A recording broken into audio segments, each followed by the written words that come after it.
Hi mga mami, katatapos ko lang maligo. Bago tayo matulog, of course, hindi ko makakalimutan uminom ng glutathione 7-in-1, pampaputi, pampablooming, and syempre guys, anti-aging siya. Ito, iniinom ko.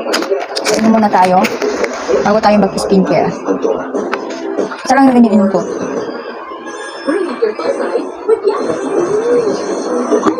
Dalawa to mga mami. Yung isa, itong si Myra, alam nyo na to. Ito talaga yung hindi mawawala sa akin ng inom. Tutintay ko lang to. Itong isa na to. Kasi gagawan ko to ng vlog. And of course, paggabi, nag-i-skincare ako. Ito yung ginagamit ko sa pekas ko. Whitening siya. Tapos, ito yung talagang nagtatanggal ng mga pekas ko, mami. As you can see, ayan, konti na lang siya.